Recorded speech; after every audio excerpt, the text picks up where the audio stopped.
ஒன்று திராவிடம் அந்த பக்கம் நெல், இல்லைன்னா இந்த பக்கம் தமிழ் லாரி அடிக்கும். பேசுகிற பேச்செல்லாம் பாருங்கள், இதெல்லாம் ஒரு பேச்சு. தேசிய கீதத்தை முதலில் போடாவிட்டால் நான் வெளியே போகின்றேன். ஏன்னா தமிழ் தாய் வாழ்த்து போட்டு தேசிய கீதம் போடுகிறார்கள். முன்னால் எதை போட்டாலுன்னா பின்னால் எதை போட்டாலுன்னு திராவிடத்தை இந்த முட்டாள்தனமாக இந்த தமிழ் தேசியம் பேசுகிறவனெல்லாம் எதிர்க்கிறான். நான் சொல்லுவேன், இந்த சீமானுக்கு அறிவு கிடையாது. ரொம்ப அறிவில்லாதவனோடு பேசுவது தான் நமக்கு சிரமமாக இருக்கிறது.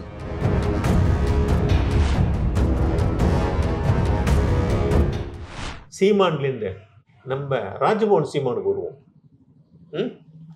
யாரு கவர்னர்? ஆமாம், ராஜ்பவன் அவர் சீமான் தான். அவர் ராஜ்பவன். ஆமாம், சட்டசபையில் தேசிய கீதம் உடனே பாட வேண்டும் சொல்லி வெளிநடப்பு செஞ்சார். அசிங்கமாக இருக்கிறது. இதற்கு முன்னால் ஒரு 20 ஆண்டு காலம் ஜெயலலிதா காலத்திலிருந்து சரி, அதாவது எல்லா விழாக்களும் அதே முறை பின்பற்றப்படுகிறது. முதலில் இறுதியில் தேசிய கீதம் எந்த நிகழ்ச்சிக்கும் இருக்க வேண்டும், அது ரொம்ப கட்டாயம். சரி, அது தமிழர்கள் ஒப்புக்கொள்ளுகிறார்கள். என்ன, அது ரொம்ப சிறப்பு.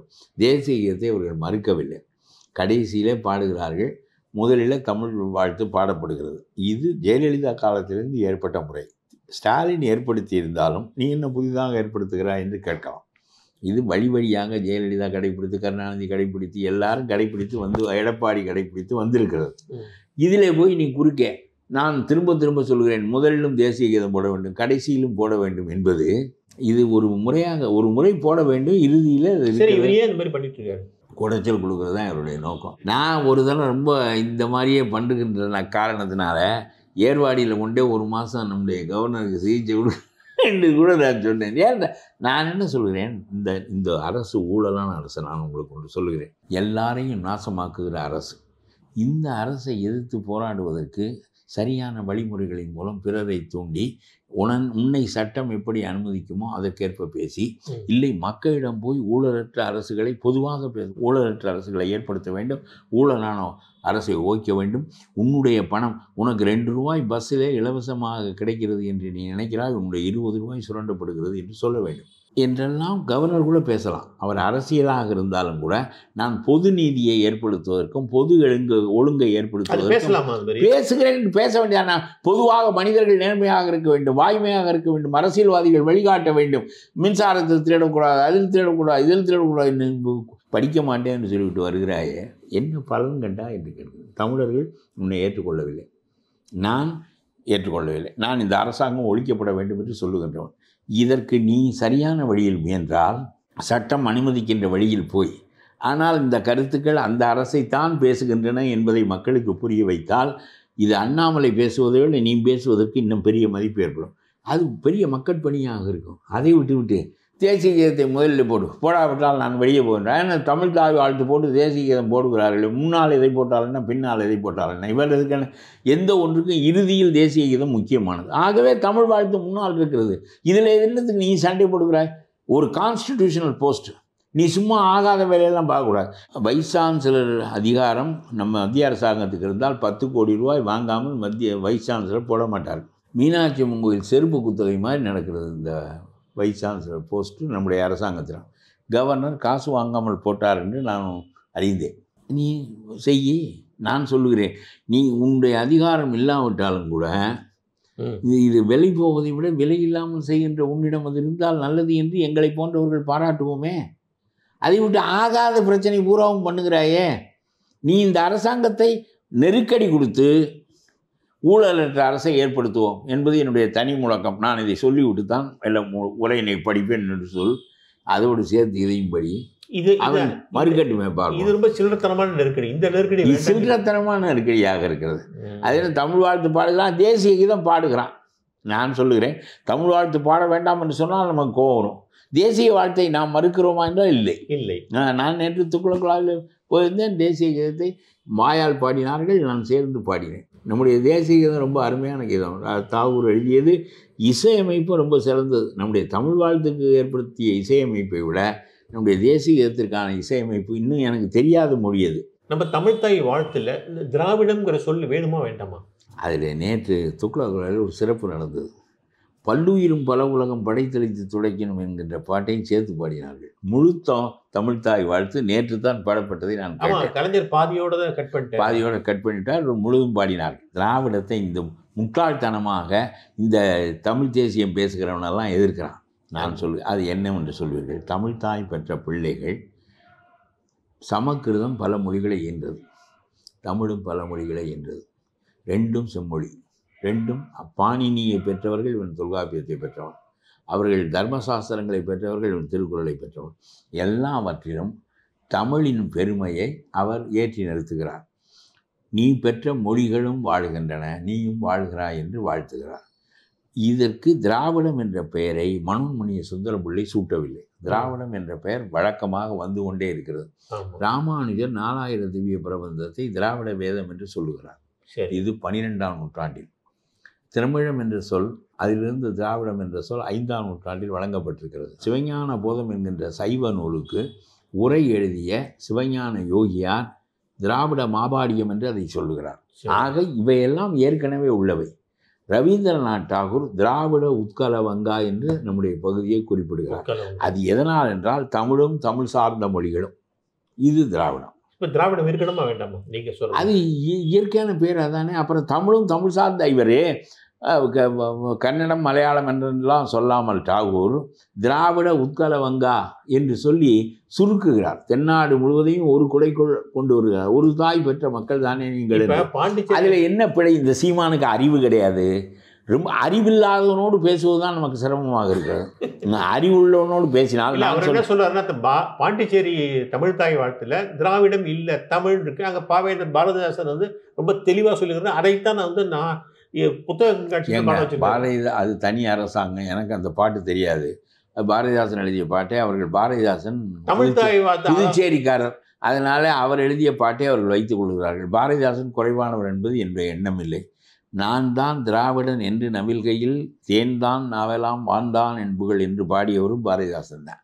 அதனால் அவர்கள் இதெல்லாம் பேசிக்கொண்டே இருந்தால் என்ன பொருள்? வைத்திருக்கிறார்கள். நமக்கு வரலாற்றில் திராவிடன் ஆரியம் பிராமணன் என்று சொல்லி கொண்டாலும் நம்முடைய வரலாறு ஆரியன் ரேஸ் என்று தான் சொல்லுகிறது. அதே போல திராவிடியன் ரேஸ் ரெண்டு தாங்க உண்மையான. திராவிடியன் ரேஸ் தான் அது 4 ஸ்டேட் சேருதுங்கிறார் அவர். ஏன் நான் தமிழ்காரன் ஏன் அதையும் சேர்க்கணுங்கிறார் இவர். அது போயிட்டு போதுங்க. நம்ம பெற்ற பிள்ளைகளையும் சேர்த்து பெருமையாக சொல்லக்கூடாதா? என்ன அதாவது சமஸ்கிருதம் பல பிள்ளைகளை பெற்றது. இந்தியெல்லாம் அது பெற்ற பிள்ளை தான். வடநாட்டில் இருக்க மொழிகள் முழுவதும் சமஸ்கிருதத்தினுடைய கிளைமொழிகள் தான். தென்னாட்டில் உள்ள மொழிகள் எல்லாம் தமிழினுடைய கிளைமொழிகள் தான். சேர்த்து சொன்னால் பெருமை, இல்லாவிட்டாலும் சரிதான். நான் என்ன சொல்கிறேன், அதே பெரிய இஷ்யூவாக அது இவன் சொல்கிறான். ஒன்று திராவிடம் அந்த பக்கம் நெல், இல்லைன்னா இந்த பக்கம் தமிழ். லாரி அடிக்கும். பேசுகிற பேச்செல்லாம் பாருங்கள், இதெல்லாம் ஒரு பேச்சு. நடுவுலன்னா லாரி அடிக்கும். அதெல்லாம் குற்றம் இல்லை. நம்ம நாடாசிரியாக தமிழர் என்று தான் சொல்லுகிறோம். நம்முடைய நாட்டை தமிழ்நாடு என்று தான் சொல்லுகிறோம். இது காந்தி வைத்த பெயர். இந்த முட்டாள்களுக்கெல்லாம் தெரியாதுங்க. காந்தி தான் இந்த மொழிவழி தேசியத்தை உண்டாக்கியவர். 1920 உண்டாக்கிட்டார். தமிழ்நாடு காங்கிரஸ், ஆந்திரா காங்கிரஸ், கேரளா காங்கிரஸ் என்று பெயர் வைத்து என்ன மொழி வழியாக இனங்கள் தங்களை தாங்களே நடத்தி கொண்டால்தான் இந்தியா உடையாமல் இருக்கும் என்று சிந்திக்க தெரிந்த பெரிய ஞானி நம்முடைய காந்தி, ஸ்ட்ராட்டஜிஸ்ட். இவனுக்கு ஒன்றும் தெரியாது. இவனோட நம்ம பேச வேண்டியது இவன் சொன்னதை நீங்கள் கேட்க வேண்டியதுக்கு நான் சொல்ல வேண்டியிருக்குங்கிறது அவமானம். இப்போ ஈரோடு கிழக்கு தேர்தல் இருக்குல்ல, இந்த தேர்தலை எல்லா கட்சிகளும் புறக்கணிச்சிட்டாங்க. சீமான் கட்சி அப்படி தான் பாக்கி நினைக்கிறேன். இந்த புறக்கணிப்பு சரியா? ஜனநாயகத்தில் என்னதான் ஆளுங்கட்சி பணபலத்தை வைத்து வெற்றி பெறும் என்று சொல்லப்பட்டாலும், இல்லை பணபலம் மட்டும் இல்லை, நாகரிகமான முறைகளில் அவர்கள் நடந்து கொள்கிறார்கள். ஒரு பொது தேர்தலில் இவ்வளவு அட்டூழியம் செய்ய முடியாது என்பது அவர்களுடைய கருத்தாக இருக்கலாம். ஏனென்றால் அந்த கட்சிகள் தான் நிற்கவில்லை. ஆகவே பொது தேர்தலில் 234 தொகுதியிலும் மனித பட்டிகளை உண்டாக்குவது, ஒவ்வொரு நாளும் பிரியாணி கொடுத்து, குவார்ட்டர் கொடுத்து, ஒரு டிவிகளுக்கு முன்னால் காலையில் கொண்டு வந்து உட்கார வைத்து சாயங்காலம் வரையில் அவர்களை செயலற்று போக செய்வது, எதிர்கட்சி கூட்டங்களுக்கு போகாமல், எதிர்கருத்துக்களையே கேட்காமல், இது மாதிரி உலகத்திலேயே எந்த ஜனநாயக நாட்டிலும் எல்லா இடத்திலும் there are corrupt methods, corrupt practices. ஆனால் இந்த மாதிரி கண்டுபிடித்து எப்படி மனிதர்களையே அந்த எதிர்கருத்து, எதிர் ஆளுகளை பார்க்காமல் கொண்டு வந்து ஆடு மாடுகளை பட்டியல் அடைப்பது போல் அடைக்கின்ற பழக்கம் இல்லை. ஒரு நாள் 500 ரூபாய் சாப்பாடு குவார்ட்டர் இங்கேயே இருக்குது, காலையில் வா சாயங்காலம் போ. அதே மாதிரி ஏராளமான பணம், அவ்வளவும் ஒரு 200 கோடி ரூபாய் ஒரு எம்எல்ஏ தேர்தலில் ஒரு இடைத்தேர்தலில் செலவழித்தால் 214 தொகுதியிலும் இப்படி செய்ய முடியாது. இது செய்து இந்த வெற்றியை அடைந்து என்ன செய்தார்கள்? அதனாலே 10 மாதம் பாக்கி இருக்கு. அது வேற. அந்த இன்னொரு ஊரில் அழகிரி செய்தார். அது என்ன ஊர்? திருமங்கலம். இவர்கள் தான் எல்லாவற்றுக்கும் பிதாமகர்கள். திருமங்கலத்தில் செய்து கருணாநிதி இருக்கிற காலத்திலே செய்தபோது இப்படியெல்லாம் செய்யாதே என்று கருணாநிதி சொல்லவில்லை. இப்பொழுது கருணாநிதி காலத்திற்கு பிறகு ஸ்டாலின் செய்கிறார். இந்த அசிங்கங்களை எல்லாம் செய்து கொண்டிருந்தால் எதற்கு வீணாக நம்முடைய சக்தியை பணத்தை செலவழிப்பானேன் என்று எதிர்க்கட்சிகள் நினைக்கிறார்கள். பொது தேர்தல் என்றால் அப்படி முடியாது என்று கருதி கொண்டிருக்கிறார்கள். ஆனாலும் கூட நான் சொல்லுகின்றேன், பணம் அரசு கையில் இருக்கிறது. கூட்டணி கட்சிகளுக்கெல்லாம் பணம் கொடுக்குறார்கள். எல்லாவற்றுக்கும் வடை பாயாசத்தோடு சோறு போட்டு நம்ம இந்த திதிக்கு தட்சணை கொடுப்போம்ல, அது மாதிரி ஒவ்வொரு கட்சிக்கும் தட்சணை கொடுக்குறாரு. தலைவர்களுக்கும் தட்சணை போகிறது, அப்புறம் கட்சிக்கும் தேர்தல் காலங்களிலே தட்சணை போகிறது. இப்படியெல்லாம் இருந்தால் அப்புறம் இந்த வளர்ச்சி நான் மக்கள் கெட்டுப்போகிறார்கள் என்பது ஒரு பக்கம் இருக்கட்டும், அவர்கள் அறியாத மக்கள் இந்த அரசியல் கட்சிகளே இப்படி ஆகிவிட்டனவே என்று கேட்கிறேன். ஒரு கம்யூனிஸ்ட் கட்சிக்கு 25 கோடி கொடுத்த போது ரொம்ப எனக்கு ஒரு 4 நாட்களுக்கு இதே சிந்தனையாக இருந்தது. 25 கோடி செலவு செய்து நீ எம்பியாக ஆகி இந்த 2 பேரை அனுப்பி அவனை பூர்ஷ்வாகவாக மாற்றுவதனால் இந்த கட்சி அடைந்த நன்மை என்ன? வளர்த்த கட்சியில் பன்ருட்டி சாப்பிட்டு விட்டு காலையில் கம்யூனிஸ்ட் கட்சி அலுவலகத்தில் எல்லாரும் கூடுவார்கள். பிறகு ஒரு டீ கடையில் ஆளுக்கு 2 பன் சாப்பிட்டுவிட்டு ஒரு டீ, அவ்வளோதான். காலையில் வேலை செய்ய போவான். இப்படியெல்லாம் இருந்த ஒரு கட்சி, ஒரு துறவு மனப்பான்மையோடு இருந்த கட்சி இன்றைக்கு எப்படி ஆகிவிட்டது பாருங்கள். 25 கோடி பணத்தை வாங்கி கொண்டு 2 எம்பிக்களை 2 பூர்ஷ்வாக்களை, அவன் என்ன ஆவான்? 25 கோடி செலவு செய்து எம்பி ஆகிறவன் எப்படி இருப்பான்? தேர்தலை புறக்கணித்த கட்சிகள் இருக்கு பாருங்க. அதிமுக நெறி சார்ந்த கட்சியா, அவனு இந்த மாதிரி செலவு பண்ணிட்டு வந்தவன் தானே, அவங்கள்ட்ட ஏகப்பட்ட பணம் இருக்கு. பிஜேபி சென்ட்ரல் பிஜேபி இருந்து அவனும் பணத்தை இறக்க வேண்டியது தானே, அவங்கள்ட்ட பணமா? ஆமாம், இந்த அரசியலே மோசமான அரசியல். நான் சொல்லுகிறேன், இயல்பாக நம்முடைய கொள்கைகளை கோட்பாடுகளை பழைய காலத்தில் இல்லை எல்லாரும் செய்கிறார். பழைய காலத்தில் காங்கிரஸ் இருந்தது, கம்யூனிஸ்ட் கட்சி இருந்தது, பிற கட்சிகளெல்லாம் இருந்தன. கொஞ்சம் செலவு செய்து ஒரு 40,000 30,000 ஒரு தொகுதிக்கு செலவு செய்வார்கள். செலவு செய்து அதிலும் காங்கிரஸ் கொஞ்சம் வசதியாக செலவு செய்யும். மற்ற கட்சிகளில் சுயேட்சையாக உள்ளவர்களில் பண வசதி உடையவர்கள் செலவு செய்வார்கள். ஆனால் இது போன்ற நடவடிக்கைகளெல்லாம் இருந்ததில்லை. ரொம்ப எந்த கட்சியும் தாக்கு பிடிக்க முடியாத அளவுக்கு அட்டூழியங்கள் ஆளுங்கட்சியில் நடக்கின்ற காரணத்தினால் இவன் ஒதுங்குகிறான். இல்லாவிட்டால் அவன் முழு தேர்தலையும் விட்டு ஒதுங்குகிறான் என்றில்லை. நாளைக்கு வருகின்ற போது சரி, இவர்களின் மீது பெரும் அதிருப்தி ஏற்பட்டு மக்களாக கொதித்து கொந்தளித்து வெளியே வருகின்ற வரையிலும் இது இந்த மாறுதல் நடக்குமா என்று இந்த கற்பழிப்பு அண்ணா பல்கலைக்கழக ஆனால் பாருங்கள், அந்த அண்ணா பல்கலைக்கழக நான் இதை ஒரு புதிய கோணத்தில் பார்க்கிறேன். நேற்று துக்ளக் ஆண்டு விழாவில் பேசுகிற போது இதை சொன்னேன். அதாவது ஒரு அரசு ஒருவன் கற்பழிக்கிறான், வேறு யாருக்கோ வேறு ஏற்பாடு செய்கிறான், அதெல்லாம் ஒரு பக்கம் அவர் கேட்டால் அன்றைக்கு போலீஸில் கூட்டி கொண்டு போய் சாதாரணமாக விசாரித்து விட்டு அவனை வீட்டுக்கு அனுப்பிவிட்டார்கள். அவன் உறங்குவதற்கு வீட்டுக்கு போய்விட்டான். எவ்வளவு பெரிய கொடுமை நடந்திருக்கிறது. ஒரு பெண் கற்பழிக்கப்பட்டிருக்கிறாள், இன்னொருவனுக்கு வேறு அவன் பரிந்துரைக்கிறான், இதற்கு கூட்டணி வேறு அந்த சார் இவ்வளவு செய்தவனை போலீஸ் ரொம்ப சர்வசாதாரணமாக வீட்டுக்கு அனுப்புகிறது, மேலாக விசாரித்து விட்டு. பிறகு இது சூடு பிடித்தது என்றவுடன் தான் அவன் மீண்டும் போலீஸ் ஸ்டேஷனுக்கு அழைத்து வரப்பட்டு எஃப்ஐஆர் போடப்பட்டு அவன் உள்ளே வைக்கப்படுகின்றான், லாக்கப்பில் வைக்கப்படுகின்றான். இப்பொழுது இதெல்லாம் தெரிந்த நீதிமன்றம் இப்பொழுது சொல்லுகிறது, போலீஸ் இதில் தலையிடக்கூடாது, அரசு இதில் தலையிடக்கூடாது. நான் 3 தனியான ஐபிஎஸ் அதிகாரிகளை போட்டு இந்த வழக்கை விசாரிப்பேன் என்று ஹைகோர்ட் சொல்லுகிறது என்றால், ஹைகோர்ட் சொன்னது என்ன என்றால், இந்த அரசாங்கத்தினுடைய கன்னத்தில் ஓங்கி செருப்பால் அடித்தது போன்ற நிகழ்ச்சி அது.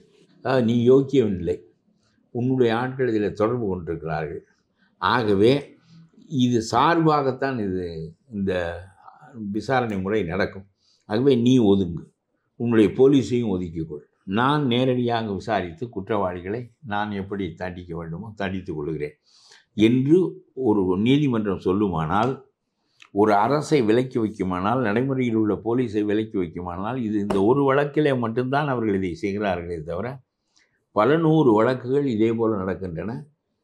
பல நூறு வழக்குகள் பதிவாவதில்லை. ஏராளமான குற்றங்கள் பதிவு செய்யப்படுவதில்லை, தண்டிக்கப்படுவதில்லை. வழக்குகள் உருட்டப்படுகின்றன, காலப்போக்கில் நீர்த்து போகின்றன வழக்குகள். இப்படிப்பட்ட நிலைமையில் ஒரு அரசு நடக்கின்ற போது ஒரு வழக்கில் மட்டும் பெண்ணுக்கு நீதி வழங்கி விடுவீர்கள். ஆனால் இது போன்ற பிற வழக்குகளில் வழங்க வேண்டுமென்றால் ஏற்கனவே அரசியல் சாசனத்தில் 4 பேரிடம் அதிகாரங்களை பகுத்து கொடுத்து விட்டாலே ஒருவனுக்கொருவன் சங்கிலி போல் ஒருவனை ஒருவன் இழுத்து எந்த தீங்கும் நடக்காமல் பார்த்து கொள்வான் என்று நீங்கள் நினைத்த முறை தோற்றுவிட்டது. Your system has failed. ஆகவே மந்திரி தப்பு செய்வான், அதிகாரி இழுத்து பிடிப்பான், ஆகவே தப்பு நடக்காது என்று நினைத்தது போய்விட்டது. அதிகாரியும் மந்திரியும் சேர்ந்து கூட்டுக்குள்ளே அடிக்கிறார்கள். 5 கலெக்டர்களின் மீது 38,000 கோடிக்கான ஊழல் வழக்கு நடக்கிறது என்று சொன்னால் அப்புறம் கலெக்டர்லாம் என்ன கலெக்டர்? அப்புறம் ப்ரெஸ்ஸு விளம்பரங்களுக்கு விலை போய்விட்டது. அப்புறம் நீதிமன்றம் மட்டும் தொட்டுக்கொள் இழுத்துக்கொள் என்ற அளவில் இருக்கிறது. சில நீதிகள் ஒழுங்காக இருக்கின்றன, சில நீதிகள் மோசமாக. ஆக இத்தகைய நிலையில் மீண்டும் இதை இன்னும் ஒரு வழக்கை மட்டும் நீங்கள் விலைக்கு கொண்டு விட்டால் போதுமா என்று கேட்கிறேன். இந்த அரசு இதைத்தானே செய்யும். இந்த அரசுக்கு இன்றைக்கு வந்த திடீரென்று வந்த பழக்கம் இல்லை. இது நாளாசரியாக நடந்து கொண்டிருக்கிறது. பொள்ளாச்சி காலத்திலும் நடக்குது, இது எல்லா காலத்திலும் நடக்கிறது. இதற்கு ஆளுங்கட்சிகள் தங்களுடைய ஆட்களை காப்பாற்றிக் கொள்ளுகின்ற முறை என்பது, இவர்களெல்லாம் ஒரு காலத்தில் சொன்னார்கள் மனு நீதி ஒரு குலத்துக்கு ஒரு நீதி என்று. இப்பொழுது ஒரு கட்சிக்கு ஒரு நீதி என்கின்ற நிலை இங்கே வந்து விட்டது. இல்லை அவரெல்லாம் அந்த கட்சிக்காரன் இருக்க மாட்டான். உங்களுக்கு மோசமான கட்சிக்காரன் தான் தேவைப்படுகின்றான். அடிதடி, நல்லது கெட்டது, மோசமானது, ஊர்வலம் நடத்துவது, எல்லாவற்றுக்கும் இந்த சிஸ்டத்தை மறுபடியும் ஒழுங்குபடுத்த வேண்டிய கட்டாயத்தில் இருக்கிற போது ஒரு நீதிமன்றம் ஒரு வழக்கை மட்டும் தனியாக எடுத்துக்கொண்டு அதை ஒழுங்குபடுத்த வேண்டும் என்று நினைக்காமல் இந்த சிஸ்டத்திற்கான யோசனைகளை நீதிமன்றம் சொல்ல வேண்டும். இது எப்படி? சர்க்கார் வக்கீலை நியமிக்கிற அதிகாரம் அரசாங்கத்துக்கு இருக்கக்கூடாது.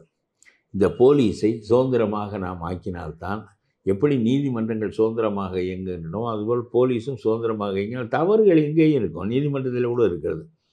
ஆக ஒரு 25% இந்த தவறுகள் ஓய்ந்துவிடும். ஆகவே இதையெல்லாம் பேச வேண்டிய காலத்தில் ஒரு வழக்கை மட்டும் எடுத்துக்கொண்டால், இந்த ஒரு வழக்கை நீங்கள் தனித்து பிரித்தது எனக்கு இவ்வளவு சிந்தனைகள் உண்டாக்குகிறது. உங்களுக்கு system is wrong, systems has collapsed என்பது உங்களுக்கு தெரிகிறது. தெரிந்த பிறகு இந்த நீதிமன்றம் அந்த தீர்ப்பில் இந்த பரிந்துரையை செய்ய வேண்டும். சிஸ்டம் ஹேஸ் கொலாப்ஸ்டு, அதனால் நான் தனியாக எடுத்து இந்த வழக்கை விசாரிக்கிறேன், இதை நாடு கவனிக்க வேண்டியது கட்டாயம் என்று சொல்ல வேண்டிய கட்டத்தில் இருக்கிறது. 2வது, மரண தண்டனை. அதாவது இதுவரையிலும் கற்பழித்தால் 10 ஆண்டுகள் என்றெல்லாம் தண்டனை இருந்தது. இப்பொழுது நம்முடைய ஸ்டாலின் ஏதோ பெண்களுக்காக பரிந்து நிற்கின்றவர் போல் ஒரு பாவனையை ஏற்படுத்தி கொள்வதற்காக கற்பழித்தவனுக்கு மரண தண்டனை என்று சொல்லிவிட்டார். நான் கேட்கிறேன், அதாவது பெண்களின் மீது எவ்வளோ அக்கறையுடையவராக இருக்கிறார் என்று எல்லாரும் கருத வேண்டும் என்று அவர் கருதுகிறார்.